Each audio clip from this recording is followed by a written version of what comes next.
about bankruptcy and tax issues. So thanks, Corinne, for all your help. Thanks, Martha, for the recommendation. And we're really looking forward to that program next month. Also, about Corinne, she is going to be the editor for a debt issue in the Contra Costa, is it the Recorder? I'm forgetting the name of the newsletter that we get out from the bar. And so it's the Contra Costa Lawyer. The Contra Costa Lawyer, thank you. And so she may be hitting some of us up to write articles. And if you have ideas for authors, she would be overjoyed to hear about them. You could just pass any recommendations over to Corinne and get one of your friends published. And that might prevent you from getting asked to give an article. So no promises, but that's probably negotiate that one if you're worth your salt. We will likely be scheduling a social meeting a little bit later in the springtime. We happen to have these 2 great CLEs in back-to-back months, so probably a little later in the spring when things warm up a bit. We'll get together for some food and chatting. But it's great to see you all, and we have our special guest today, Martha Bronitsky. She is the Chapter 13 standing trustee for the Northern District of California. I think I recognize everybody here, and you've all seen Martha in plenty of hearings and probably plenty of 341 meetings, but she oversees an office of, this might be outdated, but Martha, I'll let you tell me, of 15 staff members. She's been the Chapter 13 trustee here in Oakland since 1995 and distributes over $70 million in payments to creditors.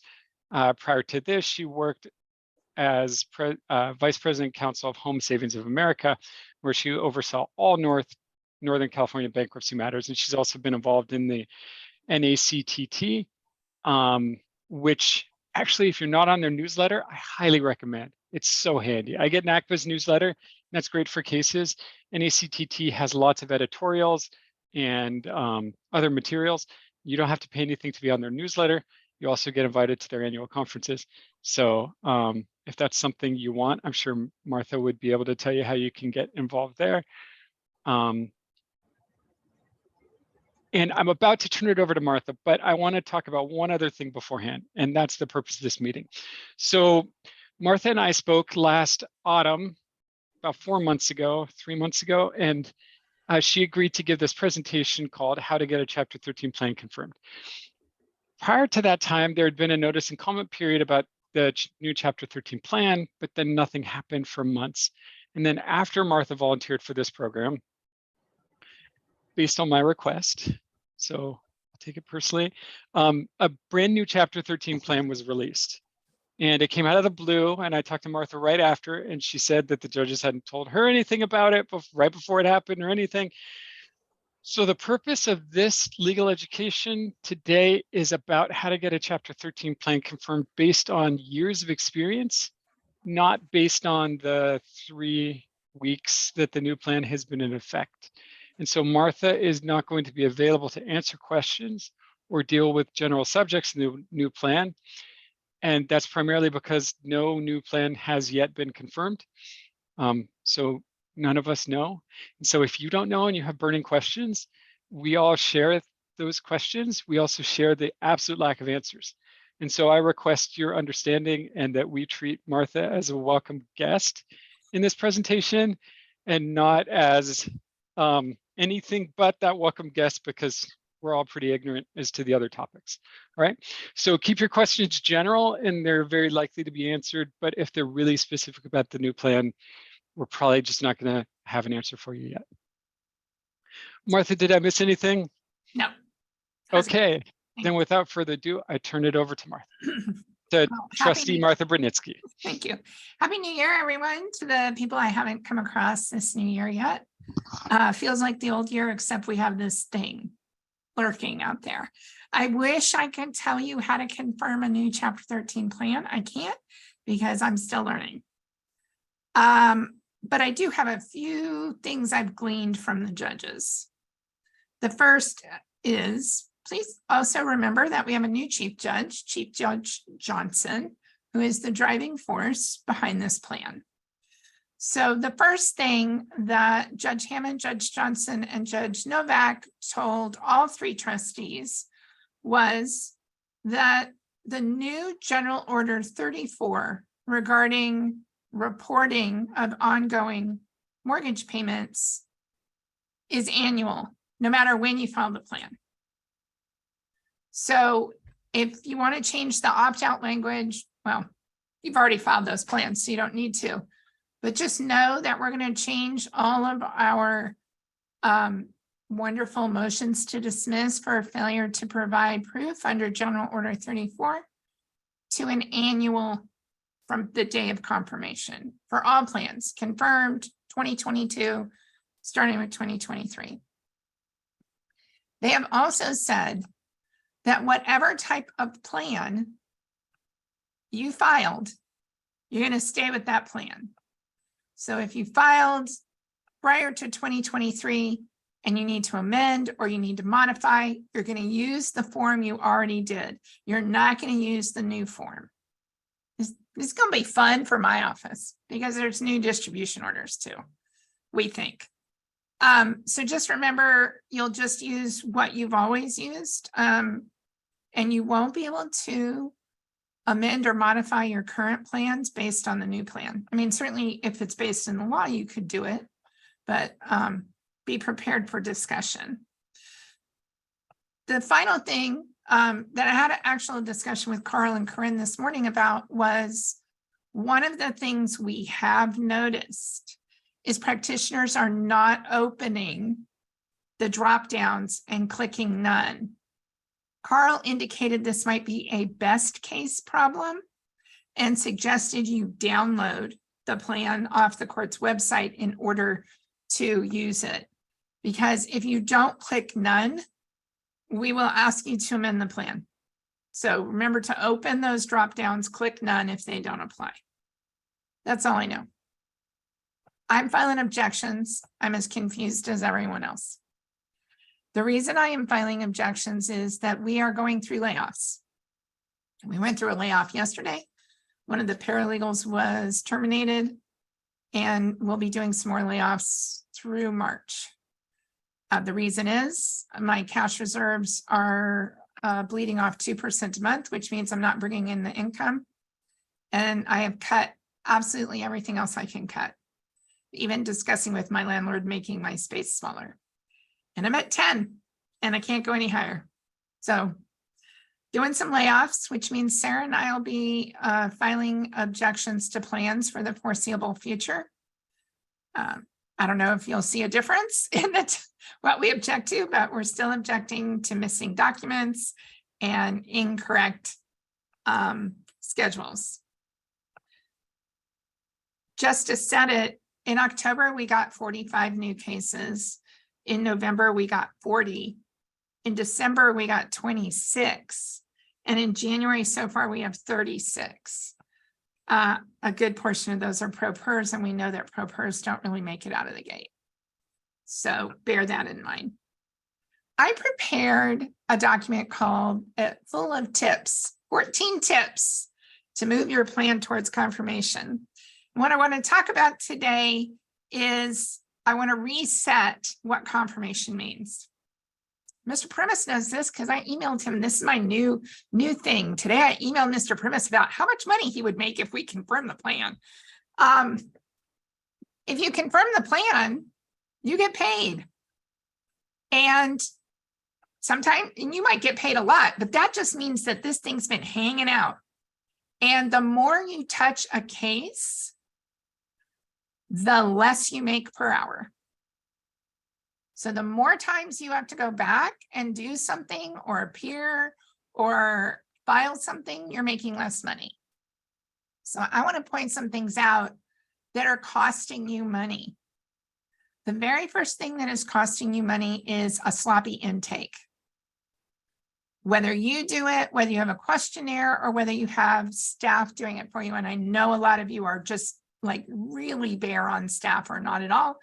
And then we keep having people getting sick and being out, especially with the holidays. But you really need to ask for everything you could possibly think of, and you need to look at it before you file the plan. I mean, you file the schedules and the plan. there is a case that I just read last week. It's not in our circuit, but it says it's malpractice not to search Pacer and not to provide pay stubs. So at least have the pay stubs in your hand, if not the tax returns, before you file. Because as soon as you give them to us and we start comparing, we're going to have questions. The other thing I would really urge you to do is check title of the house. A lot of the things that have been coming up, and I know it's because only the really desperate are filing now, or the really unusual are filing now. And a lot of you have really difficult cases. People have died, people are in litigation, people were married, they separated and then they died. So I get that title is an issue, but you really need to be prepared to prove title to us. And you need to be prepared with the timing that they took title, because remember, you don't get that super duper exemption unless they've owned the property 1,215 days. So that's important. Please file a motion of value when you file the case or shortly thereafter. I do not recommend using the plan as a motion to value. And the reason I do not recommend that, even though it's included, it was included in the last case as well, it's just much more prominent now, is you have to serve that plan as if you were serving a motion to value. And the first question you're going to ask is, do we have to serve every creditor? I have asked the court that and they don't know, which probably means yes. And it is going to delay confirmation of the plan. I know the motions to value not being granted delay it too, but this could delay it more because you're going to be having a law clerk looking at service of the plan, not just service of a motion, and along with all the attendant things. When you file the bankruptcy, or when you file the schedules, because I know a lot of you can't file the schedules right away. When you file the schedules, you have the value. You have all the evidence you need pretty much to file the motion.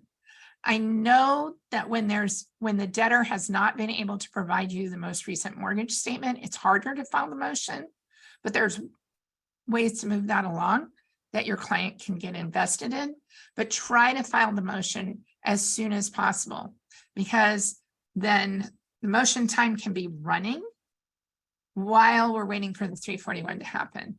Once again, let's go back to this. You want me to recommend confirmation at or near the meeting of creditors. So solving all these things is really important. If the description of the car doesn't match the proof of claim, I can't pay it. It's a whole quality assurance audit portion on my back end with my auditors and the United States trustee. So if the proof of claim comes in with a different description of the car that you put on the plan, please remember you're going to have to amend the plan. Probably not going to make you amend Schedule D because I know that costs money, but that's on a case-by-case basis. So everybody's favorite, the means test. The form says which lines need evidence. No one gives me that evidence until I ask for it. I'm not quite sure why, but I'm going to ask for it, and I'm going to ask for it by objecting to the plan. Does that mean that now I've called into question 1325, 1326 because I've objected to the means test? Maybe. So if you could get me those declarations with some sort of evidence, unless of course it's evidence to do with a child or medical, private medical, and then I just need a declaration that outlines it. And when I say a child, I mean more like child support. I don't mean the child care bill. So if I ask for extra evidence, a declaration, it's because the form asked for it, and the form's been around since 2008. So the sooner you get all that together, you can have your client sign it while they're at their signing appointment. The other thing they can be signing is a step declaration.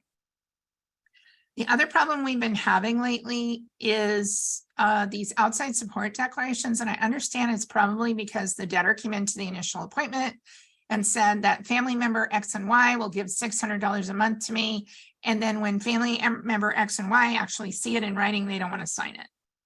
That's a problem. If it's on Schedule I, you have to support it. Both judges keep saying that. Let me remind you that Judge Bronitsky is taking no new cases. His official retirement date was moved to February 28th, but that was to resolve a Chapter 11 and 2 Chapter 7s that are under submission. He is doing no Chapter 13 work. That's all been reassigned. So the two judges are insisting on declarations of outside support and declarations regarding the step-up payments. That has not changed. So Carl can speak to this. Yeah. Just real quick on that. What is your Not supposed to preferred? ask questions, Carl. Okay. No. If you had someone, you said no one was providing the evidence. If you had the ideal debtor's attorney, is the format for providing evidence going to be a declaration that they file with the case, that they append to Form 22? I wouldn't append it. I would file it as a separate. You can append it if the court clerk will let you. Mhm. So I would file it as a separate document. So one of the things that Judge Novak always says, that he wants a creditor or an outside party or an auditor to be able to look over the docket and know exactly what occurred in the case by the docket entries. So that's why I would file it separately. And then if there was private information that we didn't want to file with the court, but send to you, such as information regarding minors. You can put it in the FTP, that's In encrypted. the FTP. Okay, thank you. And everything's deleted out of the FTP daily. And if it's attached to the case, it's encrypted. And then we routinely do a purge of the encrypted things from the case, like tax returns, payrolls. If you're going to have a marital settlement agreement or a domestic support obligation, you should probably get the documents. We might not ask for them, but we might, depending on how involved it is. And I'm telling you, cases right now are litigant full. There are no simple cases anymore, and I'm sure it irritates all of you. Businesses. I don't do business exams on Lyft, Uber, DoorDash, Grubhub, Instacart, or the rental of a hair salon station or a nail station. That is at the direction of the Oakland judges. They do not consider those businesses. I will want the 1099s from those businesses or the tax returns if they're quote unquote self-employed. But if they're running a business, whether it's a DBA, an LLC, or incorporated, I'm going to want to look at it. And you're going to want to charge the fees because you don't get the fees unless I do the business exam. Over the last 6 months, we have learned a lot about debtors and the fact that they have probably one of the reasons they're debtors is that they have been running their businesses loosely. So either they've been running it through their personal bank accounts, or they haven't been keeping track, or they open new accounts when they file bankruptcy. So we're going to look at those and we're going to have questions, and your responses, and it's not just Carl, your responses from a lot of you have been, the debtor is not savvy and doesn't understand what's going on. Our response back is, but the documents speak for themselves as far as income. So I think the battle there is for you to get your client to understand what we're seeing. And Lars Filler just did an Excel spreadsheet because his client wasn't understanding. His client was also playing games with multiple bank accounts. And when Lars figured that out, things resolved pretty quickly. Back to what the plan looks like. I would strongly urge you to proofread the plan. In the old plan, best case would never change the Schedule H issue. So you were filing old plans that didn't have the state in it or clicked not living in a community property state. We're going to make you refile that schedule. So I would suggest before you file the bankruptcy, you proofread it and you make sure that everything is filled out. I have to enforce Schedule H. It's an imperfect form. I've sent it over to the Rules Committee through my association several times. They've declined to redraft that form. So I get that it's an imperfect form, but they still live in California. The other issue, and this goes back to, I really want to pay you for your work, and I can't pay you if every single fee form doesn't match the plan, the rights and responsibilities, SOFA number 9, and Form B 2016B or Form 109. If those don't match, I can't pay you. Confirmation is the payment order, so the plan will get confirmed. So it feels like those are being filed separately. Oh, and the initial fee up, sorry. So they shouldn't be filed separately. And the biggest thing that's holding up people getting confirmed is failure to file the initial fee application. I think that should be filed with the case. Because you know what you're going to charge. You've gotten them to sign everything else. You know what you're going to charge. So go ahead and file it. Because if you don't file it, I can't recommend confirmation. If I can't recommend confirmation, I can't pay you. Please be aware that the date the first payment is due under the plan has changed. It is 30 days after the date of filing. So for example, you file a bankruptcy, a Chapter 13 today, skeleton or otherwise, the first payment is due February 25th. The second payment is due March 20th, and on the 20th of the month, every day after. They're already confused by how to make their plan payment, so I'm sure this is just going to be a lot of fun for everybody, right? We're just not going to know what to do. So I would really suggest that I not be the only person telling your client how to make a payment, that you be that person. Some of you have had clients who still write personal checks, first 2 payments, pop them both back. We get to confirmation, they haven't made any plan payments because when they made the payment, their bank, they claim they don't have the money. That's not true. My bank does not deposit personal checks. They send them to me. So that money is still in your client's bank account. Some people are making payments payable to the United States Bankruptcy Court. I will not post those. It will get me in a lot of trouble. I still think TFS is the safest, most complete way to make a payment. I have invited Pat Schaefer to come, and I'm probably going to host my own Zoom, no CLE, to talk to you about the different products. They're rolling out a debit card, and they're also rolling out, they have an e-wage through the employer that the debtor's attorney, sets up, and it just looks like they're saving money to a savings account. But it goes directly to me or to TFS and then to me. I think one of the biggest problems we still have with TFS is the lack of understanding of your clients, that having them pull the money out on the 19th or the 20th doesn't mean I get it. Depending on weekends and holidays, it's 5 to 7 days. And that's because of their bond and their insurance, because they don't want the debtor to claw back and they be holding the bag. So if they sent it right to me and the debtor clawed back, our contract says they can't take that money away from me. They have to get it from the debtor. So bear that in mind when you send me screenshots. And by the way, we're checking TFS all the time. We have full access to it. It's interesting. Sometimes they'll say in process, and then the next day it'll say default or whatever their word is. So bear that in mind about making payments.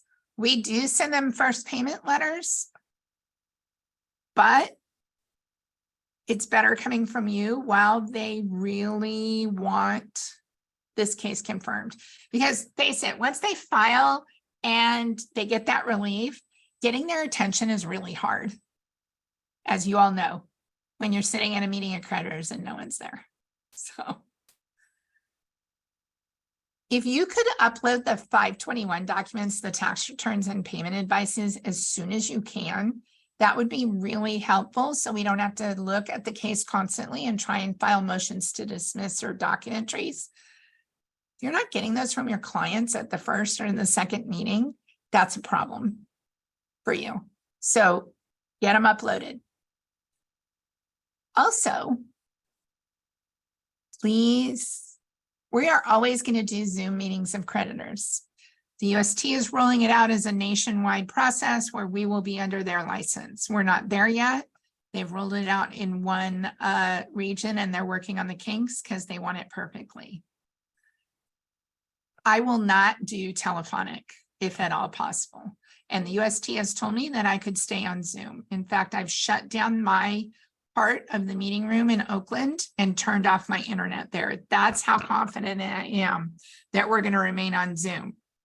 We check identity documents in our waiting room on a non-recorded line. Please stop sending me the identity documents. Please stop sending me the declarations regarding the identity documents. One of the reasons I ask you to do this is because I am the Oakland Chapter 13 trustee. I am not the San Jose or San Francisco Chapter 13 trustees, nor am I a 7 trustee.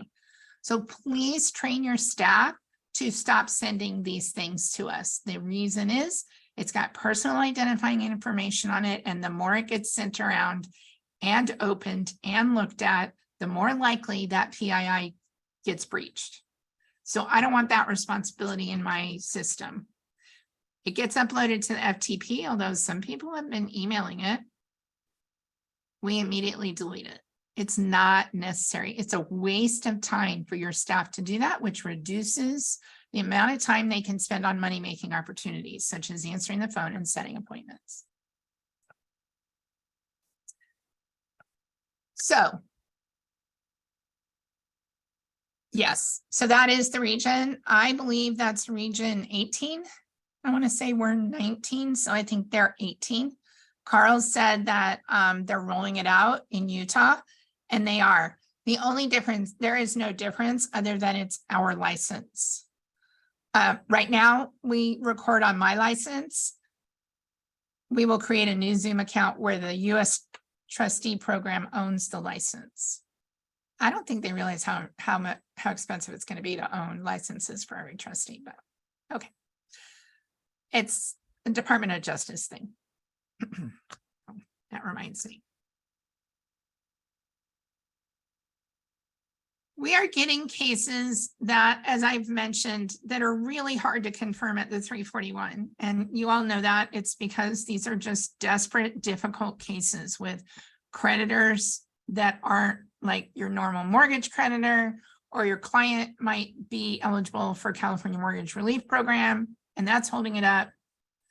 But there are a lot of things that can be done to get a case ready for confirmation before the big issues are resolved. So if I have objected and asked that the fee application be filed, or amended schedules A through H be filed, or proof be provided, I would suggest you get that done, because nobody likes reading Celestia's emails that in 12 point that are, 14 lines long. I don't even like to read them. And then the judge yesterday, he said, this case has a lot of problems with it. I didn't really look at what they were. I just saw how long the pre-hearing was. You don't want that. No litigator wants that. You don't want a judge to think that what you're doing isn't correct. So if you can do something to resolve one of my objections, I understand not amending a plan, because who wants to amend and serve a plan 14 times? Nobody. I understand not amending the means test until we hash out those issues, or amended schedule I and J, but there are a lot of other things that you could probably clean up. I get a lot of pushback, not from any of you here today, but I've been getting pushback about how amending schedules is trivial. So first of all, I like to protect debtors from committing perjury. I just think it's an important thing in my job. So that's first. They signed it under penalty of perjury. I like to protect you from future malpractice. You never know. You never know. I like to protect myself from the United States trustee and the auditors and creditors. So I'm going to ask that those schedules be perfect because I think it's really important. Sometimes we'll get to the point where it's like $20 and I just let it go. But if things are missing from the schedules or they're incomplete, well, that's the same thing, or they're wrong, I'm going to ask you to amend them. I am conscious that costs you money. And that goes back to intake. Doing it, getting all the information and the proofreading done so that you don't have to amend schedules. And I'm especially going to question values of assets that are unknown. Because if you put a bank account in there, there's something in the bank account. So that's the value. We have a book, copyrighted book. You know, what was the price of the book and how many did you sell and how many do you think you're going to sell? It's probably not a huge amount, but it's not unknown. You can do the math. Math can be done.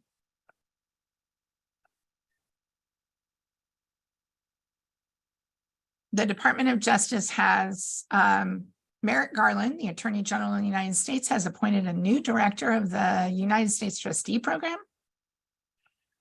Well, okay, be happy, but I mean, yes. I am also excited that Tara Toomey, who is a established, well-respected consumer attorney, has been appointed. I would have been happy if John Rayo had been appointed, but they're equally the same. I do not feel threatened by her appointment at all because Chapter 13 trustees are important to the system. I do think that trustees that routinely request documents without reviewing cases might want to stop doing that, but that's for her to say. I don't know what her position on debtor and creditor fraud is going to be. But I want to remind everyone that it doesn't matter where she came from once she gets sworn in. She'll then be an employee of the executive branch. She'll then be reporting to the Assistant Attorney General and up through him, I believe it's a him, to AG Garland. And she will have to play by Department of Justice rules. And the U.S. trustee program is a very established bureaucracy. So I do think she's going to require a high level of professionalism from everybody that works within the system, which I never disagree with. And I'm excited for her to come in and hopefully maybe shake up a little bit of the anti-trustee, anti-debtor feelings that sometimes come out of the U.S. trustees program. But I mean, we're all in a wait and see. She has publicly said in her interviews that she is doing nothing for 90 to 120 days while she figures out who the personnel are and where the gaps might be. But it's an exciting change. And I'm glad I've been doing this so long, I'm pretty sure it's not going to get me in trouble. I'm glad there's not a bureaucrat in there like there has been for several years. So that being said, I want to make sure I'm not asking for too much or too little, and that I'm doing my job. So when I ask that the schedules be changed, I'm happy to have a discussion about it. But I don't appreciate emails that say, this is so minor, why can't you let it go?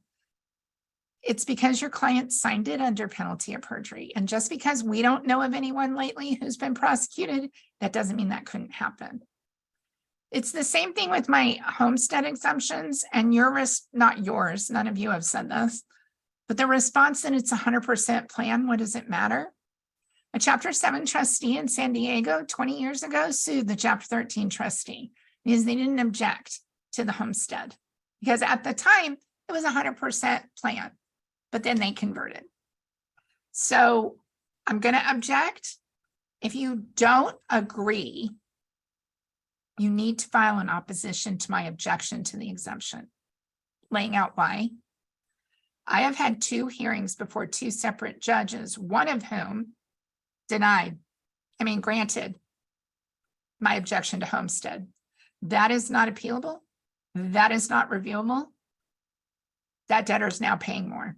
And that was because no opposition was filed. Yesterday, I was asked if I wanted an objection to homestead granted because no opposition had been filed. And what I really want is this plan to be confirmed. And I really want this impaired junior to be paid. And so I was willing to wait another month to see what the documents from the bank said. But I could have said, please grant it. And then the debtor would have been responsible, not just for paying that mortgage, but for paying more into the plan. So please file oppositions. Also, if we've gotten to the point where we're about to go to confirmation and you don't like some of my objections and you think that legally I'm out in left field, you should file an opposition with citations. Because some of this stuff needs a judicial decision. It just goes beyond what I'm available, what I can figure out, or what I'm comfortable with. And I don't decide facts. I don't decide intent. That's not my job. That's the judge's job. So the sooner we can get the issues reduced and clarified, the better. Because once again, we go back to every time we continue it, you lose money. Every time we continue it and don't confirm it, there's the possibility that your client is going to default in something. And then we have a bigger problem. Dan, I can't answer that question, but I would recommend William J. Brown's book on exemptions, because he outlines which exemptions are portable and which are not. Thank you. Okay. And which states require you to live in them. Okay. Or you could file it and Sarah will know the answer. So I don't know the answer, but Sarah will figure it out. So there's some states that don't allow you to take the exemption unless you physically live in the state. There's some states that allow you to portable it. And then there's this whole math number of days. I want to say 9, 10, but that's not it. That's CARM. Right. Okay. So I don't know the answer to that. File the case, find out. So, oh yes, and NACPA has good, a good exemption express that, but Bill Brown's book, I get it every year. I haven't known Bill, he's very good. And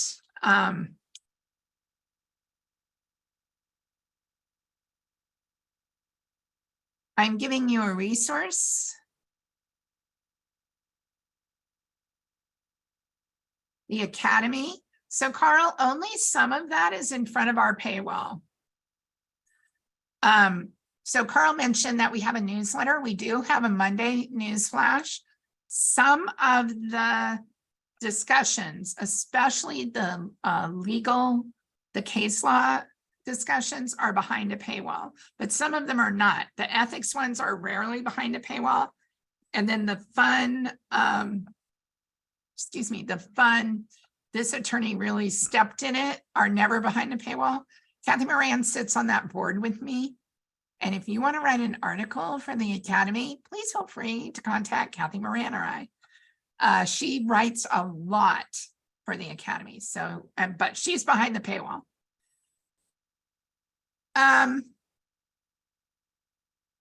So that's about the legal or factual issues. And here's an example of a case. I'm going to write a citation for you.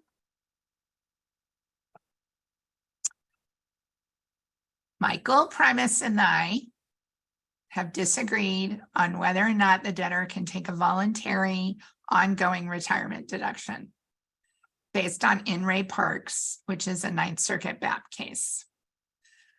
We disagreed on a lot of other things in that case, but we got those all resolved.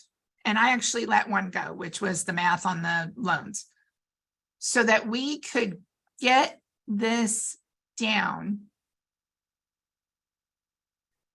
Carl, I knew one of you was going to ask about the doll case. We'll get that. We got this down to just the deduction. Now, the Ninth Circuit BAP has ruled. I briefed, Michael briefed, Judge Afremsky ruled that it cannot be included. Michael took it out of the means test, upped the DMI, filed a plan, got it confirmed. Because remember, in the case of a confirmation order, you can only confirm, you can only appeal the confirmation order or appeal the dismissal order. That's it. Those are the final, not sustaining of an objection is not a final order. He couldn't go to the BAP. Why would he want to? The BAP wouldn't even take it.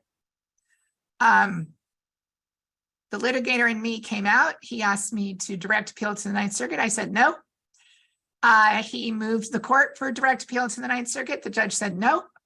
So we are before Judge Freeman in the district court.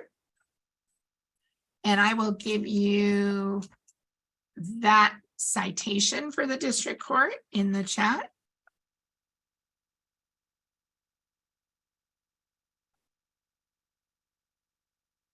And we are all done briefing. And we are waiting for the district court to tell us whether or not they need argument. I have not ever argued before the district court on appeals. That's just been my experience before Judge Orrick, Judge Breyer, and now I'm Judge Ilston, and now before Judge Freeman. I don't know what Judge Freeman's going to want. As a practice tip, Judge Freeman has a very detailed, intricate rule about briefs that caught both Michael and I off guard. So if you're going to file before a district court judge, don't just read the district court rules, look up the judge and see if they have rules. Clearly, Judge Freeman does not like footnotes. And she has page limits. So Judge Orrick loves footnotes. So it was a surprise because I think that's who Michael and I were before no, that was Christensen. But so just read the local rule. I didn't even know that existed until Michael emailed me to say, I just found out something new. So we'll be interested. I assume that Mr. Primus will be, if I win, appealing it to the big ninth. Well, probably would both appeal, no matter who won. Because I don't want a district court ruling overturning a BAP. I'd rather have the Ninth Circuit overturn the BAP.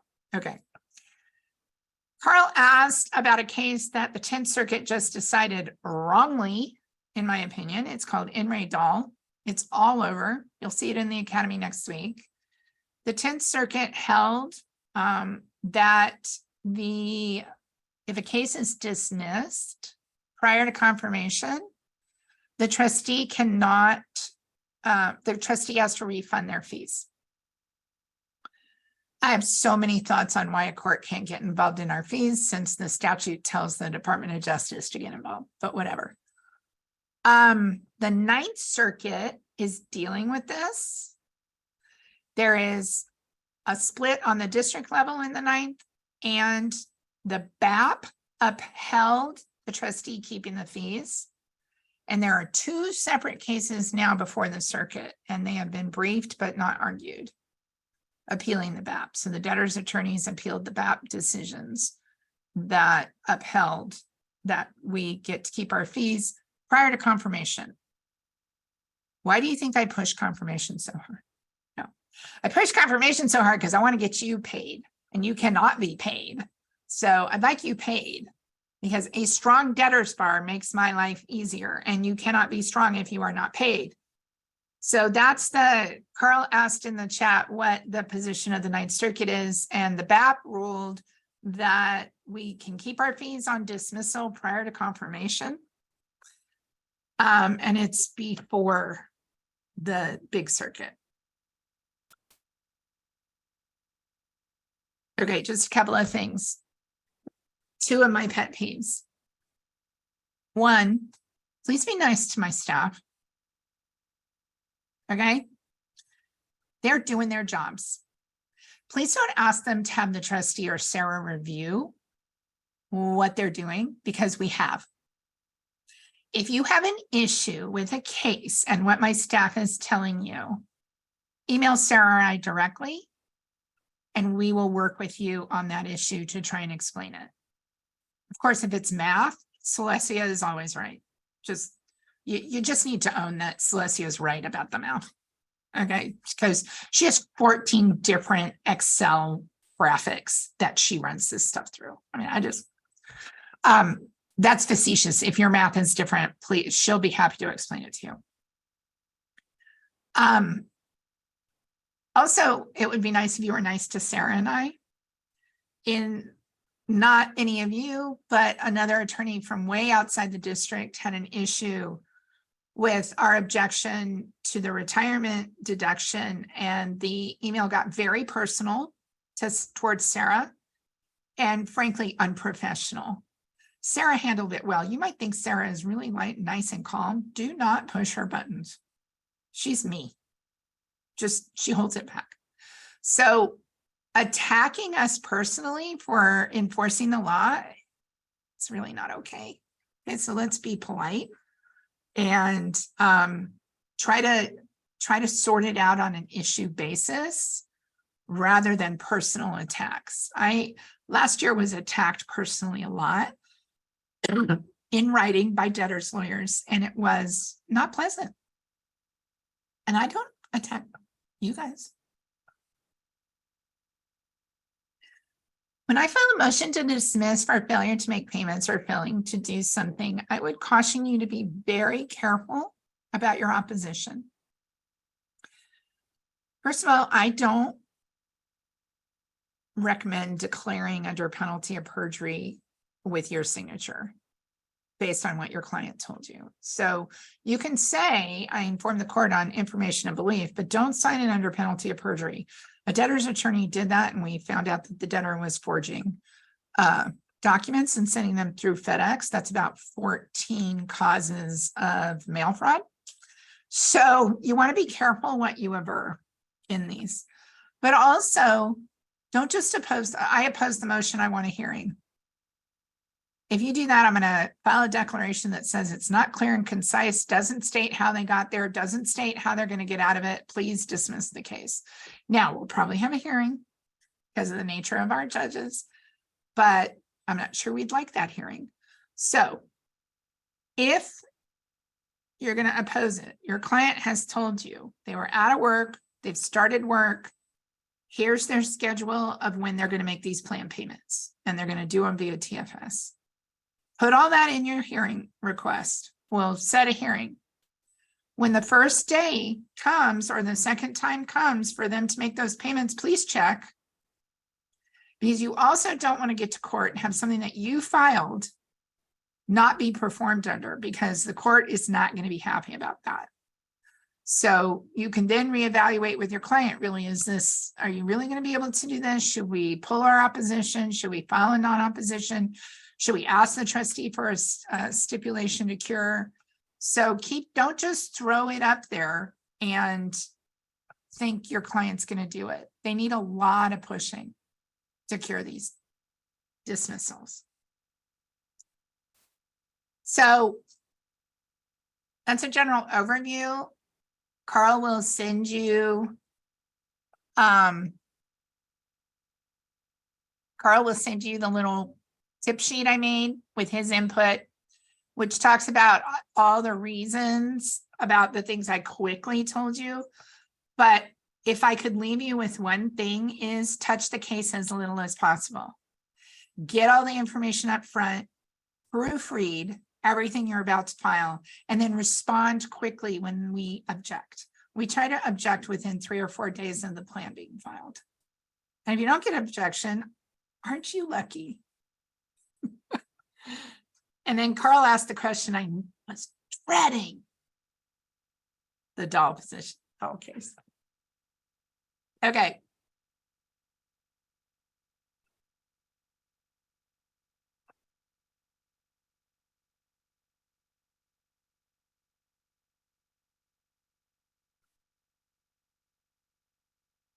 Okay, well, while Carl's still trying to figure out, putting it, okay, Am I coming through now? now you are. All right, good. Thanks, Martha. Is that the end of the prepared remarks? And if you'd like to present, so everybody, please ask your questions now through the chat. In the chat, that'd be great. Carl asked in the chat if I can ballpark conduit versus non-conduit. I really can't. Okay. Conduit came out of the gate pretty quickly. Because a lot of people didn't want to be responsible for quarterly reporting.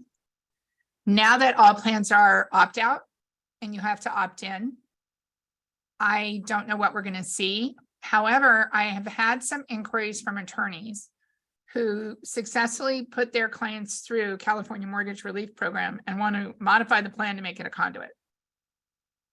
Because their clients are current and they think it's the best way to keep them current.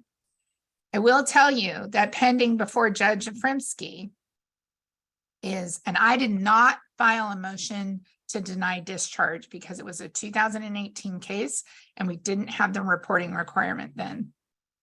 But there was a response to the 3002.1 that said the debtor was $98,000 in post-confirmation, post-petition arrears. Judge Bronitsky was considering whether or not he could give that debtor a discharge. So, but nothing was filed, so I don't know what he's going to do. But the Oakland judges have been adamant since the start of reporting plans that if I get a 3002.1 response, they consider it my duty to file a motion to deny discharge. So bear that in mind. Also, y'all got to report annually now. If you thought quarterly was hard, reporting direct payments annually, I think is going to be really difficult unless you educate your clients early on in the case to keep proof. There's also discussion about from Judge Hammond about amending the Casey opinion or issuing an order that overrides the Casey opinion to make it a little, in her words, less stringent, but she wouldn't tell me what that meant. When we were having this meeting with all the trustees, we inquired if the judges were going to have a different level of proof for payments, and they said they were still discussing it. I've had some experience with the 3002.1 in which the debtors are either stated that they're current or that they're not current, but then shortly after the discharge goes through, they get a mortgage statement, often their first one after filing, where it says that they're much less current than they were on filing. So just a heads up, I've actually sued and demanded.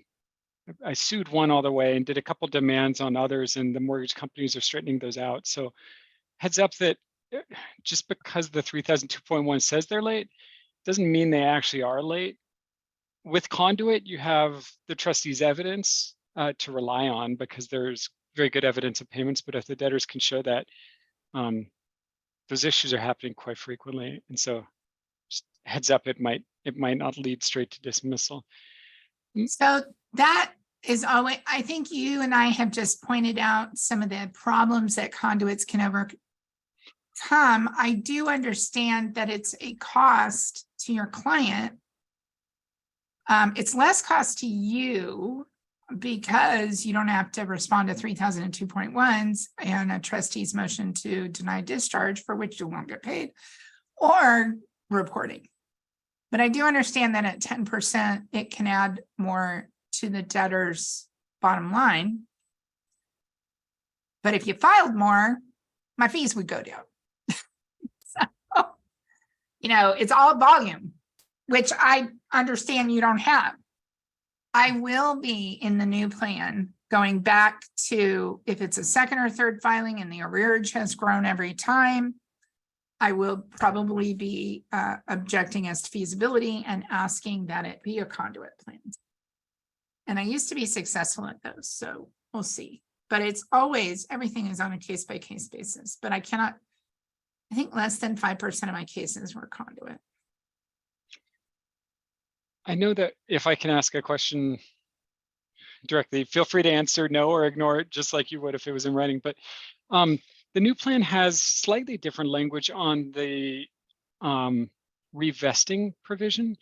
It's not entirely different. Do you foresee any changes in the way that debtors in confirmed plans request or obtain permission to sell, refinance, or purchase property? Okay. I can tell you, I acknowledge that I do not get the increase in equity. I acknowledge that. I will tell you that if they're selling and paying off and it's less than the 60-month confirmed plan, it has to be 100%. That's law. But I don't think, as long as you tell me, also purchasing, if they fill out our documents and it works, the math works, and it's not going to interfere with the plan payment, I say yes. One of the things with my limits for cars is to give the debtor some leverage to go back and tell the car dealer they can't buy the car because it's too expensive or the interest rate is too hard, but I don't see anything changing. And if it does not, I'm not understanding why you wouldn't want it to vest. That's another part of the new plan. People are not selecting that part. They're not even selecting anything. So we don't even know what you're doing. I think it's section 8. I don't understand why people wouldn't want to vest in the debtor.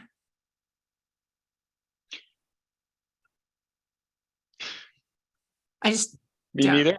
I mean, we always vest in the debtor. I understand in the Eastern District, most people don't vest in the debtor. And so, I'm glad to hear you say that you accept the BAP rulings on equity going to the debtor, because it took about 9 months for me to convince the judge that that was BAP authority out there. And I heard from around that just nobody vests back in the debtor. So it was pretty rare. Maybe I could speak just briefly to kind of the other side of what we've experienced in Utah with the uniform Zoom hearings. So from your point of view, Martha, it's just another fee you don't have to pay. From our office out there, what we've seen is that there's just one form to fill out regarding documents to attest to your client's identity, and you could do it with any trustee. And right now, every trustee has a different way to attest to identity. And so if you file in several different places, you're going to have to learn every trustee's way. And just having the US trustee say, this is how you prove identity, was a huge load off. And so I hope that, I mean, from my point of view, I hope it spreads over here the sooner the better. So I don't understand. I still have a trouble wrapping my head around. I love y'all, but why would I want a debtor's attorney attesting to identity? Second, if we're face to face, why can't I just do what I used to do in person 341s and look at their identity? I don't understand that part. Yeah, well, I mean, our point of view has been that we do whatever the trustee wants us to do as long as we know what it is. But if there are 20 different standards, as we deal with 20 different trustees, it's a circus and you're just guessing and, you know, yeah, but I'm pretty clear about what I want. You are. Don't no, send that's me the stuff. it's the uniformity that we've really enjoyed. Let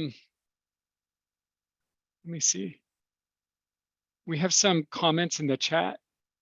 Right, I've read them all. Right, Corinne, okay. That is one of the ones that best case is not checking, is vesting. They are also, according to Carl, if you don't have the right information in the schedules, when you go over to the plan, it doesn't let you open the drop downs to pick none. So that's a problem too. Yeah, and I know they've already done 2 releases. They did one before the new year and they've done 1 release on the Northern District plan since. But my experience has been that when you'll use their calculator or whatever, and then you say edit the plan, you can't really edit most things in the plan anymore. So normally we do a proofread of the plan and then make the changes there. Now we have to go back and try to figure out how best case wants us to tell its calculator how to do it. Right. And hasn't been then you have easy. to save it. And then some people have had to save it to a PDF and upload the PDF to ECF. Bleh. Does anyone have experience in communicating with best case or want to volunteer to be our? Oh, Corinne just said she was. Oh, good. Okay, Corinne, we'll talk some more. If that's an ongoing volunteer offer. Make her life, everyone's life easier. It is wonderful. Thank you. It is. Okay. Oh, you like that? Me too. But they don't Martha, listen to me. All I right. think- Is that it? One thing I had about the old plan is, and I'm not sure if this is widespread or not, but often we will, and this is in line with what you do with the new plan also, typically your staff will review the plan within a matter of days and then give us feedback on the object, which is another form of feedback. That's fine. We do the same with modified plans. So typically we'll file a modified plan and then within a few days, your office will tell us the issues that you have with modified plan often before we serve it. Do you expect any changes to those abilities with your office based on staffing changes or the new plan or anything else? I don't expect a change on the mods. We will always give you feedback and ask that you correct it within 7 days or you'll get an objection. And 9 times out of 10, those go into a big black hole and nobody responds to us. Oh, here's another thing I forgot to say, and I know some people got off, but respond to our emails, even if it's, I can't get a hold of my client, because we think you're just ignoring us if you don't respond to our emails. So, but we expect the modification process to remain because it's easier for you to fix it prior to serving it than it is for us to object and for you to serve it and then fix it. So modifications, we are a bit more open about, dialogue. Okay. And then this is my opinion, so I'm not going to pose it as a question, but if you have any response, you're welcome to. This new plan does a lot of things well. One thing it seems really weak on is modification. I have no idea how to modify it. When we modify it, we'll have to change the form itself, and the plan seems to cater to people using the form instead of changing the form. So I don't know if the court is planning on putting out some type of modification that just explains the changes and then you show the old plan, something like that. But I can't see how we, especially through best case right now, I can quite conclusively say there's not any way that using the best case editing tools will be able to modify the plan in best case, which likely means we'd have to download the plan that we filed, which is flattened, so we can't use that either. So we'd likely, when modifying with current tools, have to recreate the entire plan from scratch on the court's PDF. So I would work with the bench bar. Yeah. Okay. And if anyone has any, I wouldn't be opposed to going back. The problem with going back to the 1-page mod or not the 2-page mod is you have to give notice of what was already paid by the trustee and what she's going to pay in the future.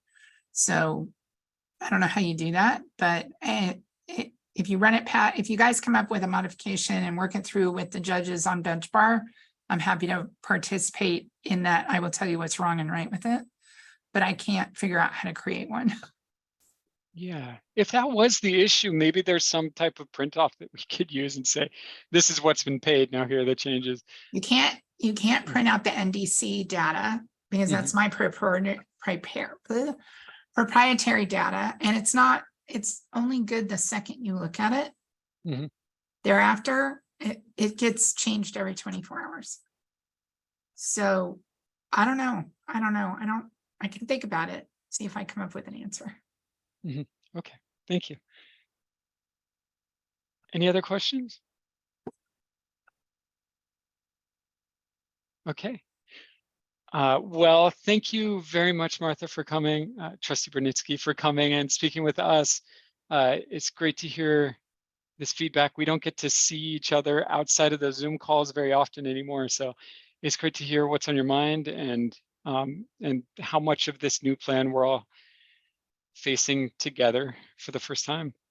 So look forward to a few very I don't know the adjective. Blank months. Interesting Yeah, sure, interesting. confirmation hearings. Yeah, busy, like busy but not profitable months. Yeah. Unfortunately, as we figure all of this out. But we'll do it together, and so thanks a lot for sharing with us today.